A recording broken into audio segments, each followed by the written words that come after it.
Bust of the Week.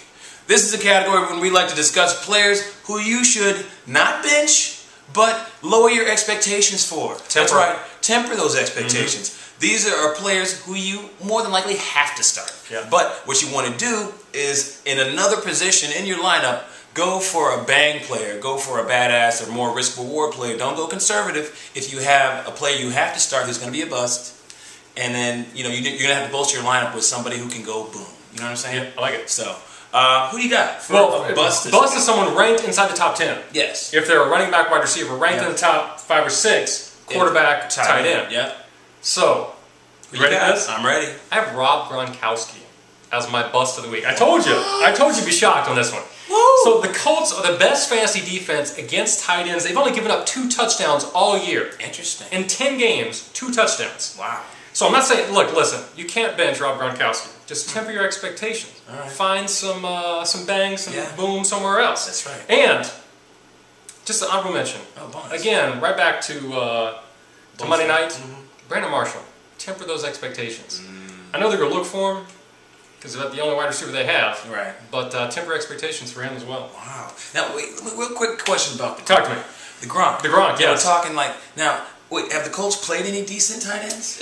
Do we know that? I mean, because the Gronk is clearly not an average guy. He is not an average guy. So you're not benching him. No, I'm just saying, nobody's saying that. Do not expect the 15 to 20 this week. Okay. Expect the 10 to 12. All right. All right? All right. 60 yards and score.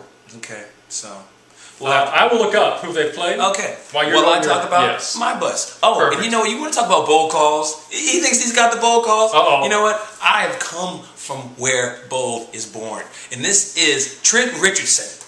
That's right. I'm saying Trent Richardson. The man has been running over people all season long, but he's going into Big D. I'm not even a huge fan of Dallas, but that's not the point. This is fantasy football. You got to talk facts and stats. That's not and this is the deal. I mean, I like it. It is, because they're only ranked 18th against running backs. Okay. And you would think that would be enough. Usually, an above-average player can do well against an average defense, and 18th is clearly in the middle against running backs. However, they're a tad bit tougher at home, and I'm thinking they're out to make a statement. And, playoff push? I'm not That's not getting crazy? All right, let's not get crazy here. Stick with fantasy football, right. Not the real NFL deal. Because, that's just, Romo coaster. I can't talk about that.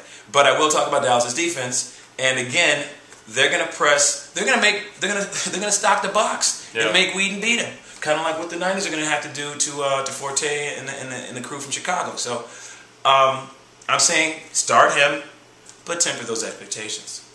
So the Colts have not played a single good tight end all year long. Sorry. I'm just saying.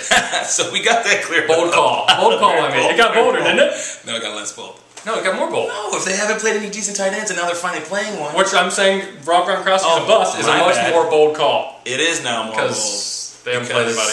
He'll probably do very They've well. played, nobody good.